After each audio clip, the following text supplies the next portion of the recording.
I think it's important that you start off on the same page and that you understand the goals that you have for yourself, your business, but also as a cohesive unit and as a family, because then there is no question moving through each quarter of why you're doing something and why it's important to you guys. And if you are a woman that's listening that maybe does kind of delegate a lot of this to her husband, that's okay. But I would strongly encourage you to have a conversation to understand where you guys stand. Maybe he's the one that's going to deal with the day-to-day, but I think that understanding where you're starting and where you're going is really, really important. Hello, and welcome back to Entrepreneur Money Stories.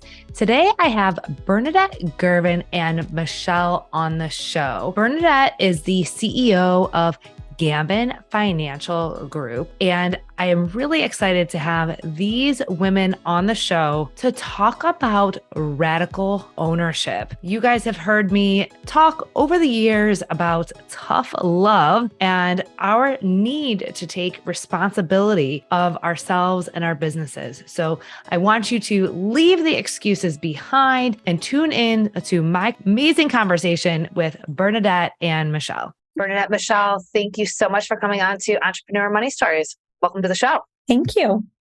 Happy to be here. The three of us met a few months ago. Shout out to Brandy Gar. Our listeners hear her name all the time. Brandy put on an amazing conference for wedding pro CEOs back in August. And I had the privilege to hear Bernadette and Michelle speak at our luncheon event. And the whole time they were talking, I was in the back of my mind saying, yes, we need more of this. So we naturally connected after lunch. And just recently I was on Bernadette's show. We wanted to bring this relationship full circle and make sure that you, the listeners, have an opportunity to hear these golden nuggets. So thank you for being here. I'm really excited for the listeners to have this opportunity. Yeah, I'll echo that. We were sitting in your session when you were speaking at the Wedding Pro Summit, and we were doing the same thing to ourselves. We're like, yes, more of this for women. You know, it's just money can be an intimidating topic. So I'm excited for us all to get together and talk about it today. We kept nudging each other, Danielle. We had come in and there weren't any seats left because you had a very popular session. So we were sitting on the floor with our legs straight out in front of us. And we kept taking our toe when you'd say something and hitting the other one and going, yeah. I will never forget that. Well, let's jump right in. One thing that you had said when I was on your show, radical ownership. And the moment you said that, I wrote that down and I wanted to really dive into that. For me and the listeners of the show have heard this quite a bit, but for us at Kickstart Accounting, when we talk about radical ownership and not that specific wording, but really owning your role as the responsible person in your business. So I think so often we have business owners and entrepreneurs who are accidental entrepreneurs. So they have a passion, something that they're really good at. And so they find themselves in a business, working with contractors, hiring employees, and it's almost accidental. And so we don't realize how much we have to really own that responsibility of being a business owner now that we are actually a business owner. So to me, it's like stepping up, putting our big girl pants on, putting our big girl boy pants on, and really being responsible to our contractors, our clients, our vendors. But what does radical ownership mean to you in business? So before I kind of dive into what it means to me, I'm going to take a step back and tell you where this came from for our firm. Yeah. Because I think a little context really will help frame this a little better for everyone. So as business owners, you get told or screamed at that you have to have mission, vision, values for your firm, right? And it has to be, you have to live it, you have to breathe it, it has to be on your walls, you have to hire and fire by it.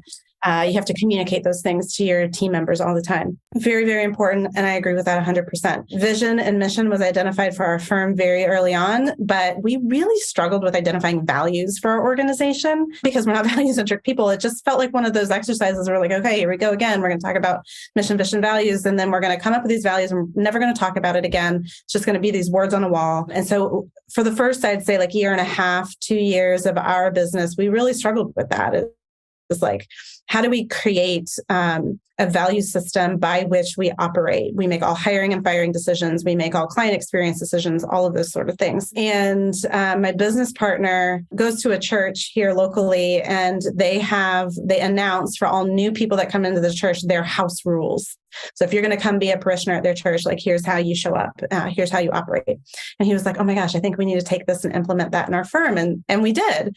And we brought the idea to our leadership team, and we all sat around and like really ideated on like, who are we? How do we operate every single day? What do we expect of people within these walls? And that's where our house rules were born. And that's what we call them. So our version of values in our organization is house rules. We have 5 of them.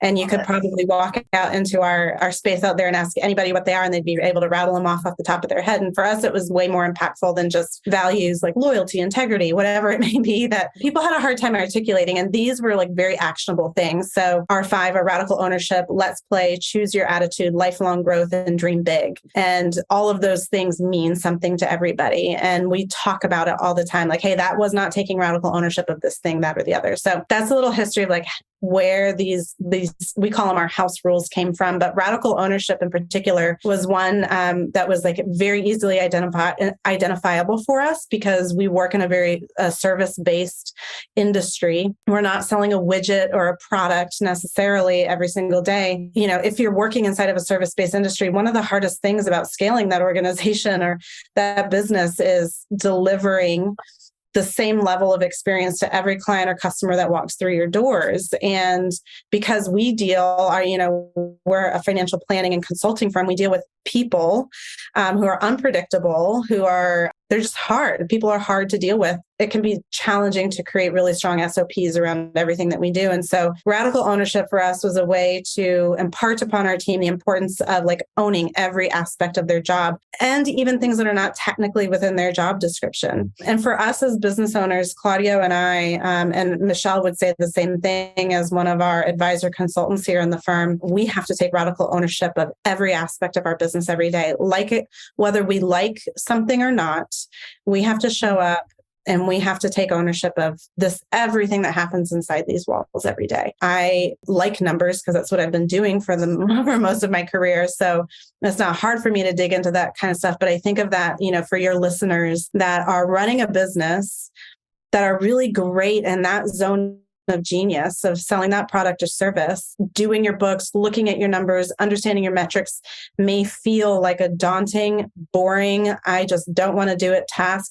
It's number 11 on your top 10 list of things to do on that day, week, or month. But if you are not taking and stepping into the role of radical ownership and doing those things and fully understanding it, you're doing a disservice to your business and to your employees who are counting on you. So that's kind of what radical ownership means to me, is doing what you should, not necessarily what you can, and doing the things that you have to do regardless of how much you want to. Michelle, anything that you would add to that? I just think that, going back to Bernadette's point, being in a service-based industry and putting such an emphasis on the client experience, that's a hard thing for people to adapt to, is saying, instead of that old saying, the buck stops here. The reality is that sometimes you don't want to answer that email or solve that problem or do that thing, to Bernadette's point. And it's easy to delegate it, but it also just means something when you don't delegate it and you do it yourself and you create that sticky relationship or make an impact on the other person that is asking the question, that I think also just brings a lot of buy-in to the business, the culture, and ultimately the leadership of the person that's taking it on their own. Thank you for that. I really appreciate you sharing that story and how it impacted your business and what you do. Can you walk the listeners through the Women in Wealth initiative that you have at your firm? I'll take that. Bernadette and I have worked together for quite some time, but also have been really good friends for a long time. Both of us have a similar situation at home where we're in this world of planning and numbers and financials. And so we drive that canoe when we're at home, and we have husbands that are not in the traditional driver's seat of our situation. So we would also all the time lament back to each other about, the pains and the conversations that would happen. And in some of those moments, we would recognize how special it was, that it wasn't normal. It wasn't the average situation, but we encountered so often with our friends, colleagues, clients, peers, that they were in the same boat. And Women in Wealth was essentially born to really affect and change the way women think and feel about money, to make them understand that they're not alone, that there are a growing number of households that are in similar situations that I just mentioned. And we wanted to make sure that the women that were in those positions were sitting at the tables in boardrooms for the first time, were the ones that were either driving a successful business or were faced with, during COVID, a lot of women started their own business to bring income into the home. And this was all so new. And we wanted to ensure that we created a community of like-minded women so that they had a safe place to ask questions and change the narrative within their circle of girlfriends. And Bernadette, and I, when we co-founded this initiative, she had read a really interesting article that talked about the shift in wealth that's happening. And I'll let her speak to that. But it's really cool and really exciting to see how many women are breaking the mold and doing things differently. And that's who we're trying to impact. Awesome. Bernadette, anything that you would add to that? It's a significant shift that's happening in the world over the next 10 years that we're seeing and realizing, particularly in the baby boomer generation, as that generation starts passing and women typically outlive men. About $30 trillion in assets are expected to change hands from men to women controlling those dollars. And then you compound that with the fact that women are making more money than ever. They're joining boardrooms at greater rates. They're making more financial household decisions than ever. Yet our industry is still so very heavily male dominated, not always in a bad way, but it's the constructs of investing, planning, are still very much through the male lens. They're much more risk tolerant. They talk about rate of return, where women tend to be more lifelong goal focused. They want to have a relationship and understand what's happening with their dollars. They're a lot less rate of return focused and more just safety, security. I want to know that I'm okay. It can be hard to find an advisor relationship that understands that point of view for women. And so that was a lot of where our Women in Wealth mission came from. And so when you think about changing the way women think and feel about money, like if we really dive in and tear that apart for a second, like how do women think about money generally? A lot of times it's from a scarcity mentality. And that comes from that, like, I just want to be okay. Like I don't want to take a big risk. I want to make sure I can provide for my family. I want to send my kids to college. I want to put braces on the teeth, so helping women think a little bit differently about that is not about taking a great amount of risk, but it's about understanding where your dollars are, how they're working for you, what other things you can be doing, how do you save money and taxes to allow for some other freedom and flexibility of dollar. So, education is a big part of what we do through our initiative of just helping women think a little bit differently about what investing actually means, what account management and budgeting actually means. So that's one aspect of it. And then like how we feel about money. It's a very emotional topic for a lot of people. I have countless stories that I could tell you of women that let the husband be the breadwinner and didn't pay any attention. And then a divorce happens and they are up a creek, right? Or the business owner who didn't pay any attention to the financials experienced tremendous growth. And then all of a sudden, they're on the brink of going out of business because they've had poor financial management. So feeling like it's okay to ask the question, feeling okay in the uncomfortableness and of like not knowing exactly the right thing to do, and then surrounding yourself with the right people has been a really fun, mission for us to embark on and change to make with a lot of the women in our lives. I think I wanted to just say really quickly, one of the things that Bernadette and I found so interesting is going back to, how women approach planning when we're sitting down with new clients. When a gentleman comes in, the rate of return is so important. I've never had a woman sit down and say to us, but what kind of rate of return are you going to get me? But the questions that we are getting, something that really resonated with us is I have clients that have done really well for themselves. They are not business owners, but they are both very high income individuals. And they had never worked with a financial advisor before because the few times they had interviewed someone, they had mentioned that education planning was not important for them. They did not want to set aside money. And they both admittedly felt really judged by the advisor because that was out of the norm. And I think where women are a little bit more understanding that goals and plans and roadmaps look very different for everyone. Oftentimes, when you're sitting down with a male advisor, they're just checking boxes because they're very transactional. Women are not. So I think that women advisors, coupled with women who have the power to make financial decisions, creates a beautiful thing when it's done appropriately. Absolutely. Couldn't agree more. Well, this is a new year, right? And I think around New Year's, whether it's a New Year's resolution, goal, budgets, intentions, doesn't matter. I think that this is an opportunity for a fresh start. And we hear from a lot of our clients and other entrepreneurs in the space will say, it is a goal of mine to understand my finances better, both business and personal. So what are some of the things that is important for women who are listening right now? What do they need to be taking action on as we make this fresh start of this year? And if you're listening and it's not when this episode goes live, these are steps that you can take no matter what, right? But what are some of the things that we could be doing right now? Action. I think one of the important things is knowing where you're starting and knowing where you were.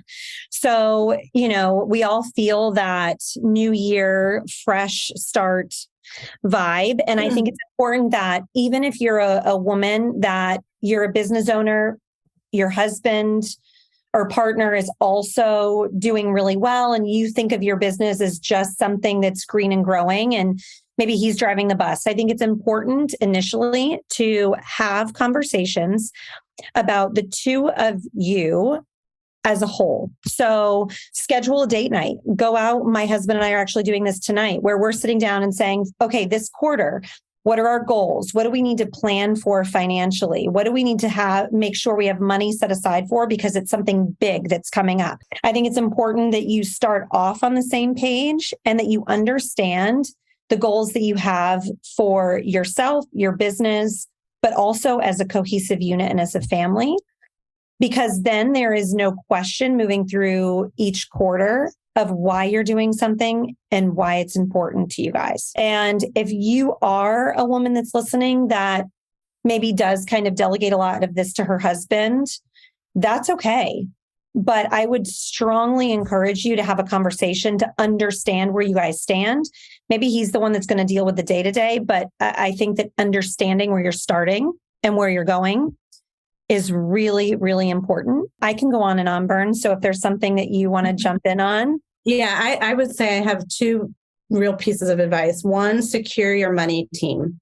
Mm-hmm. If you don't have that in place, you don't know who those people are, get those people buttoned up. You probably need a tax strategist. If you're a business owner, tax strategist, a really good bookkeeper, and a financial advisor. So make sure that you have those people in place. If you don't, go find them. And if you don't know where to start, ask Danielle or reach out to us. We can certainly point you in the right direction. But if you don't have the right team in place, it's going to make everything else you do really hard. Number two would be, and this is the operations person in me coming out here, but create your standard operating procedure for money. Oh, and what I like that. I talk about SOPs all the time, but a lot of people think of SOPs in how do I deliver my product? How do I create my product? How do I deliver this how do I deliver my service? And we forget about all the operations pieces of our SOPs. What do you do? And not just your bookkeeping, like where do I categorize this, but overall, does that look like? So if you have any experience with the entrepreneurial operating system or traction or anything like that, you kind of have to start high level and then cascade it down into other goals, right? Like it should be that way for your marketing department, for your operations department, for your financial department, for your personal life. If you're not a business owner listening to this, or if you are a business owner, like you've got the business and then you've got the personal side of things, right? The business is the economic engine fueling a lot of what you want to do personally, either now or in the future, if that's retirement or exit. If you're not a business owner and you've got a straight W-2 paycheck, you may feel like, oh, this is pretty simple.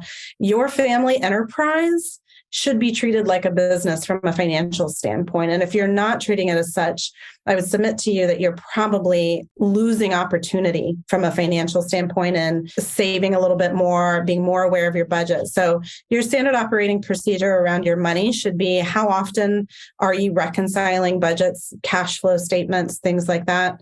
It should be, how often are we revisiting important benchmark metrics within the business or within the household? And then it should be, who's holding us accountable? It could be a spouse, it could be a business partner, it could be your money team. So who is reporting to you on explaining what these numbers mean and what you can do with this data? Michelle said, if you're a woman and you're like, I don't know if I can swear on this podcast, so I won't, but I hate numbers. I want nothing to do with it. I want to delegate that responsibility to someone else. That's fine. But you still have to have a standard operating procedure on how that information is going to get delivered to you, so that you still have an understanding of what your money is doing for you. Yeah, I think it's really important to have a real clear and concise understanding of where you stand and what your money is doing at all times. You don't want to think of it as something that you just have to check in on and it's stressful, but having a general awareness of what's going on is critical, especially when your clients are dealing with you. Danielle, I know, tax planning is something that's supposed to be done looking through the windshield and not the rearview mirror. And so January 1st, these are things that you need to understand so you can plan proactively, not only around taxes, but just, anything that you want to implement, you have to start now to understand and not lose any time. Anything else that you can think of that's on our checklist that we need to make sure that we are dotting our I's and crossing our T's? I think the basics of just kind of checking at where you finished last year. So if you're a business owner, very simply, if you're not working with Danielle, if you're working with somebody else, having those conversations with your team of your money team and saying, very simply, did I make enough this year? Does it make sense for me to switch from a sole prop to an S corp? Thinking through your insurances, general liability, things like that. Does it make sense? Have we grown so much that we need to address these things? I think that making sure you're looking at all of those things in the beginning of the year to set yourself up for success is very, very important, because it's a lot more laborious to go backward. And certainly those are the things that you don't want to have to think about, because if you're looking back to fix something, it's probably because something happened and it's going to be costly in time and money. Now, is this the time of the year that you generally meet with your clients, or do you do a summer review, year-end review? What is the cadence in which you speak to your clients and help them look at those numbers? For our consulting and planning clients, we are meeting with them quarterly, absolutely. And we're talking through all of those items that I just mentioned in every meeting.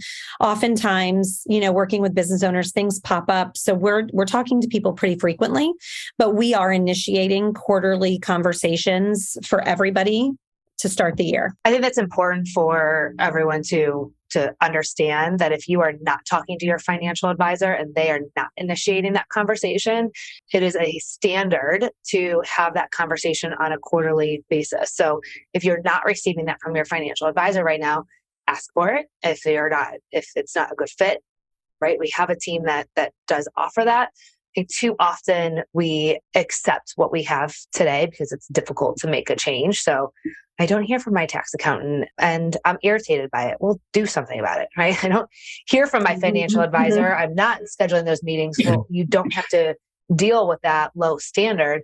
You can find a higher standard in your business. You deserve it. You're big enough. You are enough. Your family deserves it.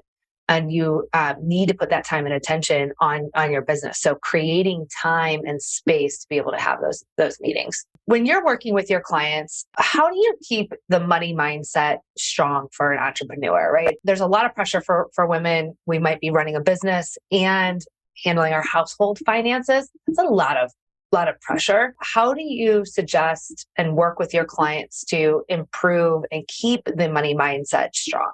Well, so like we don't go to the gym for a week and then we quit after week 2 and totally fall off the rails with our goals. Yeah. I think we're all human. I mean, I think we come from a space of accepting that you cannot be. And I think you said this, Danielle, in your time with Bernadette and Claudio on their podcast, you're not going to be amazing at everything all at once. So I think that, paying attention to what you need to pay attention to, and this is the time of year that this is kind of important, is critical. Giving yourself the grace to say, I may not be able to do this because I need to do this quarter is going to be important. I think the other thing that keeping the money mindset with entrepreneurs is reminding them, working with advisors and consultants, oftentimes they're faced with a decision of, well, they're going to want me to invest my money. And maybe this year it's not on the horizon for me. So we always try and keep the mindset that when working with business owners, 9 out of 10 times, their business is their home run. So we always remind them of that, especially in the hard times when things are stressful. The business is always going to be your home run. So let's hone in on that and figure out where it is, how healthy it is, and what we can do to, right the ship if it needs to be addressed.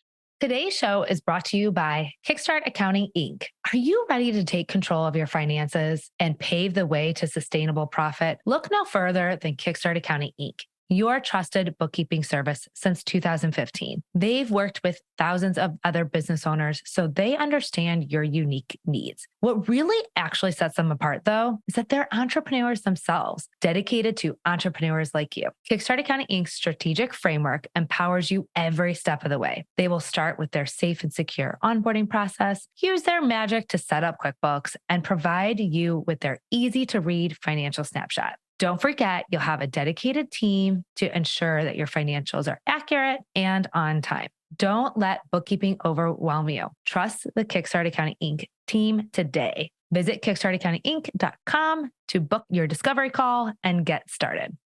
Berta, any other money mindset strategies that you use with clients that you can think of that you'd like to share? Mindset in general is an ongoing exercise and habit and muscle that you have to work, whether that's like mindset growth as a business owner and staying on track for your goals and being excited for them and getting up on the days that you don't want to do. And same with money, you have to constantly work and exercise that muscle in order for your mindset to stay strong and healthy. So one of the best ways you can do that is making whatever your goal is, if you're comfortable sharing it, put it out there for other people to help hold you accountable to those things. I write sticky notes on my bathroom mirror of little things that are going to help me get through the day or get me back excited or remind me of the thing that I'm chasing, so that when my alarm goes off at 5 a.m., I remember why I'm getting up this early in the morning. So working on your money mindset, in my opinion, wouldn't really be any different than working on your mindset around other strategies within your life. Knowing what you're chasing after, having people to help hold you accountable, and creating consistent daily habits and rituals so that you don't fall off the rails. I don't know, maybe you need to dangle a carrot out there for yourself so that if you do a good job in this month doing whatever you said you were going to do with your money, you get a little reward or a treat. I think little games you can play can keep it fun and exciting and fresh throughout the year. Mm-hmm. That's a great idea. I know you've talked previously about the power of compound investing, and I always like to bring that back to a concept of atomic habits, right? Small contributions over time, small changes over time. And I think the same could be said for compound investing.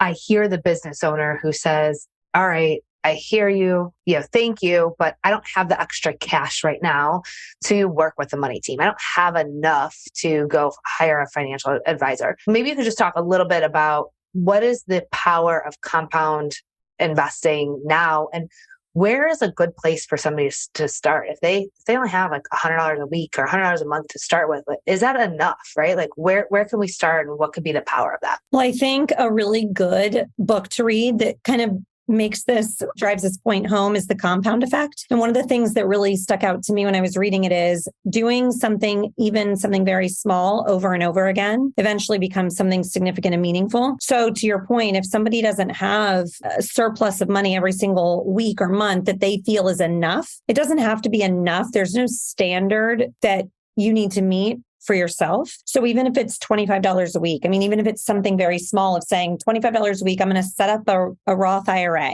or I'm going to set up a brokerage account on one of the platforms that there's no fees, it's not managed, just to get into the habit. I think that there should be no fear in starting small as long as you're starting. So I would encourage everybody, if have these conversations as well with the women in your life, the men in your life, ask the questions.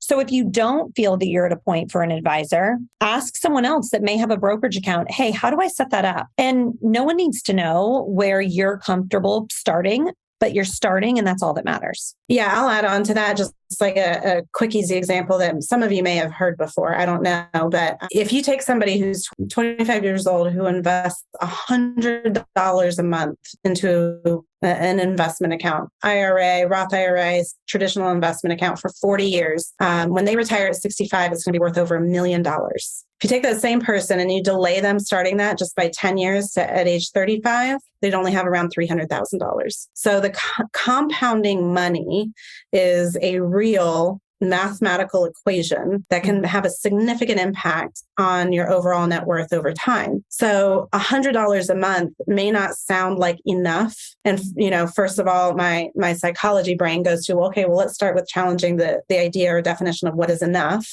Right. But $100, somebody may say like, oh, I've got $100, but that doesn't seem like enough for me to go do anything with. Well, if you do that, what I just said, for 40 years, $100 a month can turn into a significant sum of money. So don't discount, first of all, is what I would say. And it's just something that is just this theme that keeps going around and round for like the mindset that women tend to have around money and the way they think and feel about it is like they discount what they think enough is. They discount what they think $100 alone can do. So like just try and erase all of that bullshit from your mind, like take what you have. Yeah, just start. Take what you have and do what you can with it.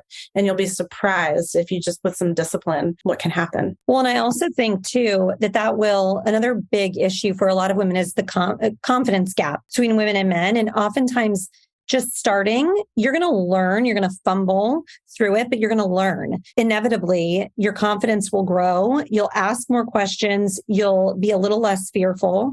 And it's going to compound not only for you financially, but also with your confidence. And I think that is really important in this space as well.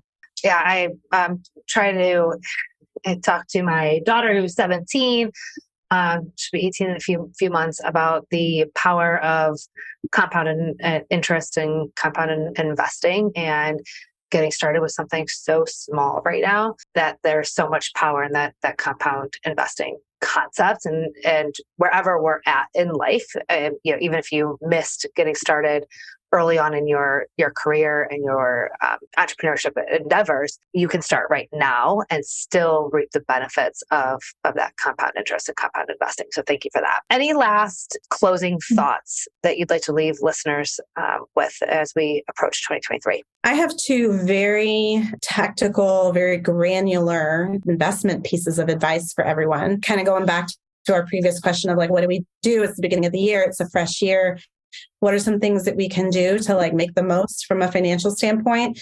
Number one, I would say if you're privileged enough to have the financial capacity to fully fund accounts in January, fully fund accounts, HSAs, IRAs, Roth IRAs, go ahead and fully fund those in January. You will feel the compound effect throughout the year of money being invested in the market.